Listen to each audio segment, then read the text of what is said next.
High fame, உண்மையாக ரொம்ப சந்தோஷமா இருக்கு. ஏன்னா ஒரு சில பேர் இல்லை எல்லாருமே நடா இப்போ பார்த்தாலும் நருட்டோங்கிறீங்க. நருட்டோ தவிர தனிமே தெரியுமா தெரியாதா? நருட்டோ மட்டும் தான் பார்ப்பீங்களா?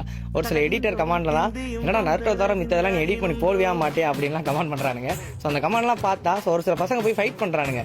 நருட்டோன்ற அனிமே என் லைஃப் ஸ்டைலில் மாற்றிருக்கு. நான் பார்க்குறேன், எனக்கு பிடிச்சிருக்கு, நான் செலிப்ரேட் பண்ணுறேன். உனக்கடா புண்டை அப்படிங்கிற மாதிரி ஒரு சில பேர் நருட்டோ மட்டும் எடிட் பண்ணி போட்டு அந்த அனிமே பற்றியே தப்பாகவும் பேசுகிறாங்க.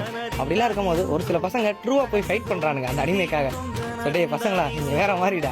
ஆடாத ஜவ்வாது மனாடிடும் பொம்மி, ஆண்டவன பாராட்டும் இசை கேளடி பொம்மி, எம் பாட்டு வந்தார மனம் துள்ளிடும் பொம்மி, அவன் பாட்டு இல்லாத இடம் எங்கடி பொம்மி, முக்கங்கள் முத்தாக தந்த பாட்டு படிச்சேன், பாட்டிலே பல கோடி நெஞ்ச நானும் பிடிச்சேன், அத்திந்தோம் திந்தியும் தொந்தனறிந்தாதிருந்தோம் தகதிந்தோம்